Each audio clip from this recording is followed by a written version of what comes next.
Dans notre rubrique Homme, aujourd'hui, nous allons découvrir une méthode qui utilise Internet pour diagnostiquer les maladies rares. Un enjeu majeur, car paradoxalement, ces maladies rares concernent des millions de personnes à travers le monde. On fait le point en animation. Une maladie rare touche par définition très peu de personnes. En Europe, on considère comme rare une maladie développée chez moins d'une personne sur 2000. Et on ne compte qu'un seul cas avéré dans le monde pour la plus rare d'entre elles. Aujourd'hui, on estime à environ 7000 le nombre total de ces maladies et à 20 millions celui des Européens qui en sont atteints. Parmi les plus connus, citons la mucoviscidose ou encore l'hémophilie.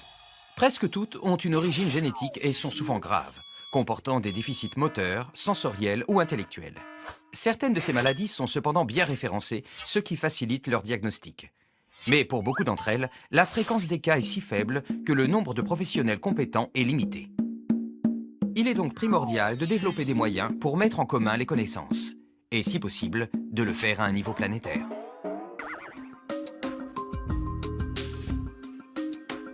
Comment identifier une maladie rare ou même une maladie inconnue? En réunissant les compétences de centaines de scientifiques, comme ici à l'Institut Imagine.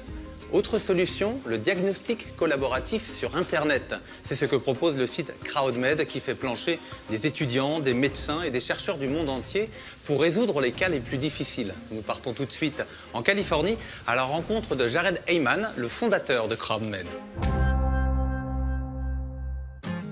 Contribuer au projet, coopérer. Derrière ces mots se cache ce que l'on appelle le crowdsourcing, qui signifie littéralement approvisionnement par la foule. En d'autres termes, il s'agit de faire appel aux connaissances du plus grand nombre sur Internet pour collecter des données ou encore résoudre un problème.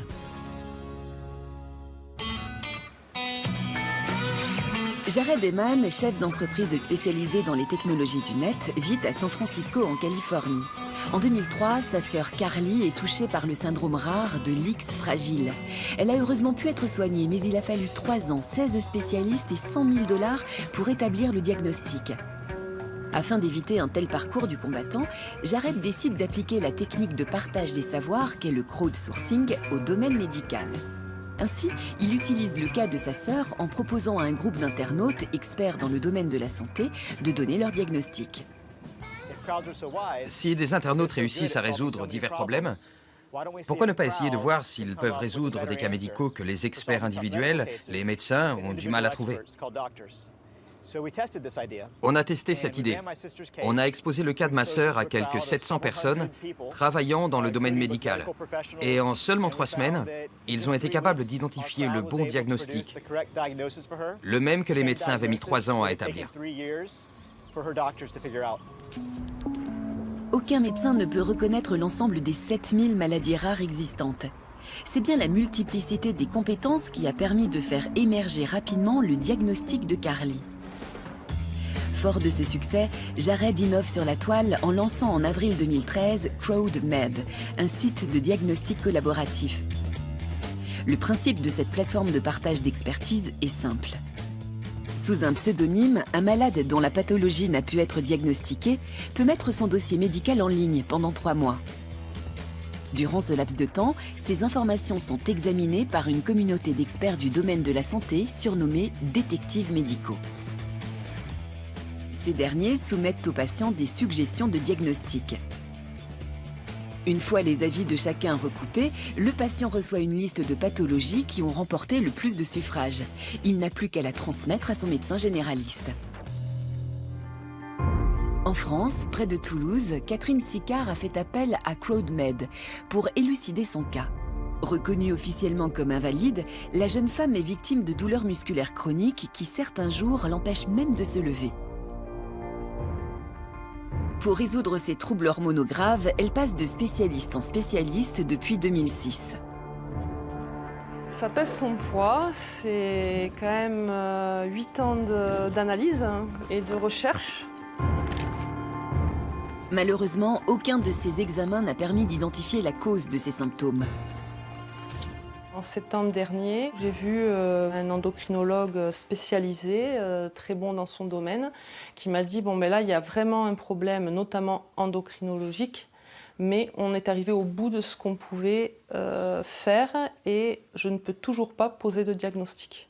Donc voilà, on était dans l'impasse à ce moment-là et c'est vrai qu'il y a eu un grand moment de désespoir.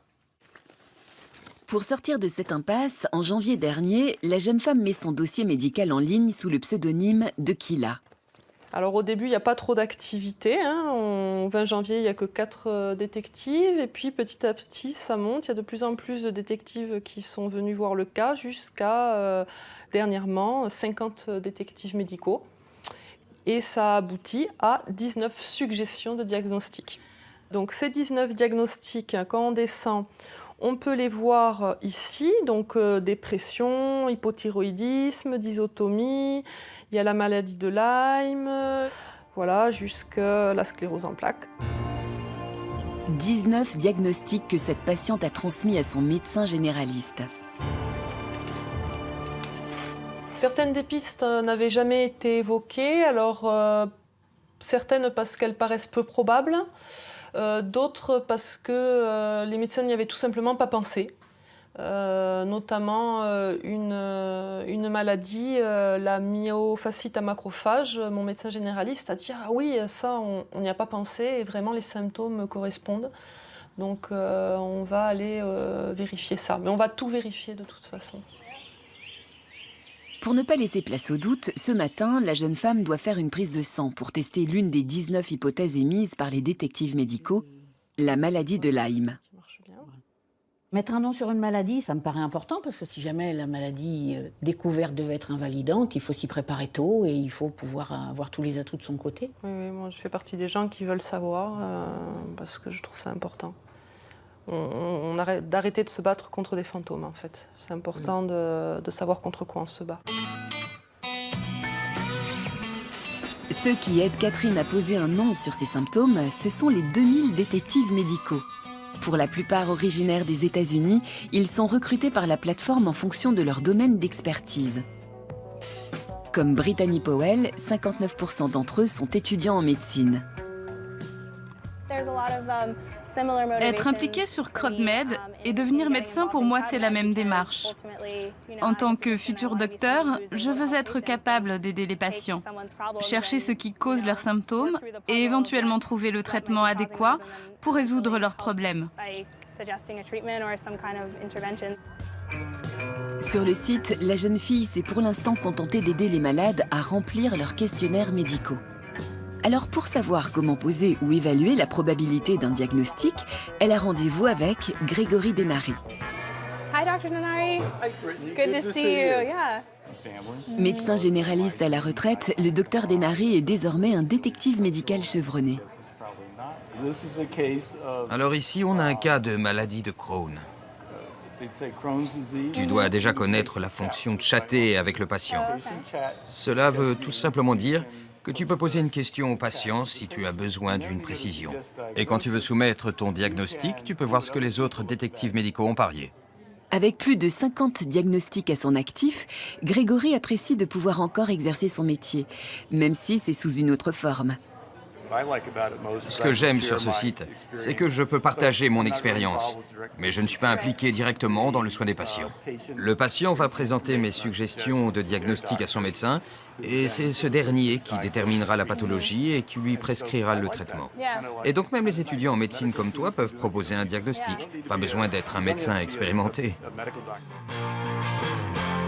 Depuis son lancement, 200 patients ont exposé leur cas sur le site.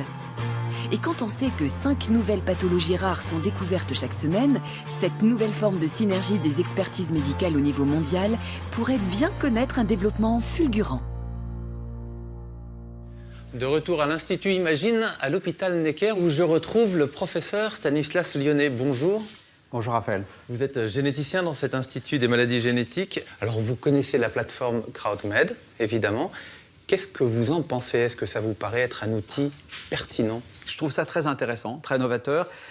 La vision française ou européenne qu'on peut avoir là-dessus peut-être aussi, non pas sceptique, mais un petit peu étonné parce que nous avons ces systèmes, nous les avons dans un réseau académique, nous les avons dans un réseau universitaire et médical. Depuis un certain temps, ils sont plus professionnels, ils sont pas affichés sur Internet, ce sont des systèmes experts. Donc je pense que cette démarche est très intéressante. Elle montre aussi un système de santé un peu différent et peut-être pour une fois un peu plus immature aux États-Unis qu'en Europe.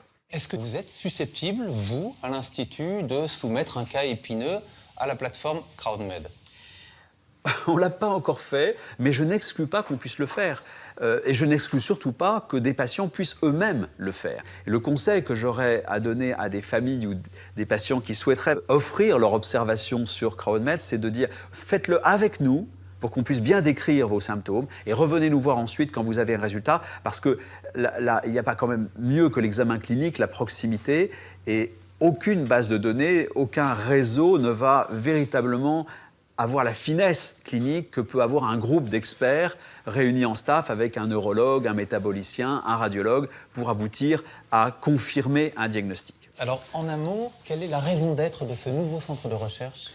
L'Institut des maladies génétiques a pour objet deux grands objectifs, deux grands projets. Le premier, c'est de rassembler dans un même endroit les forces de Necker Enfants Malades et de l'Université Paris-Descartes qui travaillent sur les maladies rares.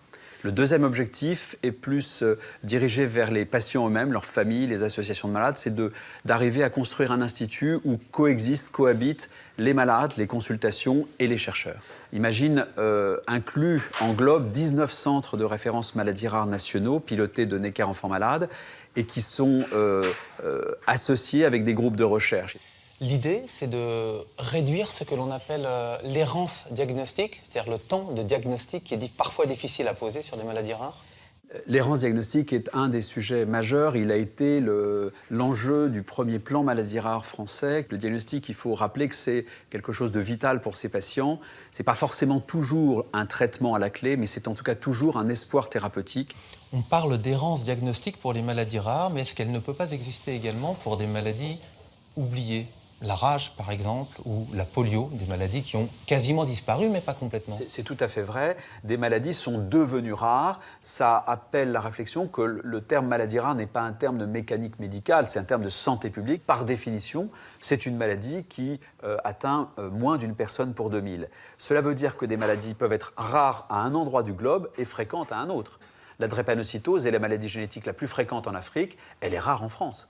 Est-ce que ça veut dire que les médecins, du coup, sont peut-être moins à même de diagnostiquer cette maladie ? Et il faut une mutualisation pour permettre ce diagnostic. Une mutualisation et une mémoire. La mutualisation, c'est exactement le but de l'Institut. La mémoire, c'est les bases de données, c'est la littérature médicale, et c'est aussi quelques-uns, il faut les cultiver, de nos grands anciens qui ont tout vu et qui ont une mémoire de ces patients, qui ont collectionné pour les uns les radiographies de squelettes de ces malades exceptionnels et qui peuvent encore aujourd'hui nous dire « j'ai vu ça, souvenez-vous de ce dossier ». Est-ce qu'à l'Institut, vous avez déjà été confronté à des maladies avec un seul patient connu ? Oui. On arrive à un stade dans les maladies rares où les malades sont parfois exceptionnels, ou en tout cas, on n'en connaît qu'un. Et donc, cette démarche de centre expert est aussi très importante pour que les familles, les enfants, sachent que le maximum a été fait et c'est l'importance d'imaginer que le maximum ayant été fait, ça doit passer à la recherche. Et cette mécanique, je ne sais pas, mais je n'abandonne pas, elle est l'esprit de l'Institut des maladies génétiques. Professeur, merci beaucoup d'avoir répondu à nos questions. Je vous en prie. Et bonne chance dans vos recherches. Et vous pouvez retrouver évidemment l'intégralité de cette interview sur arte.tv/futurmag.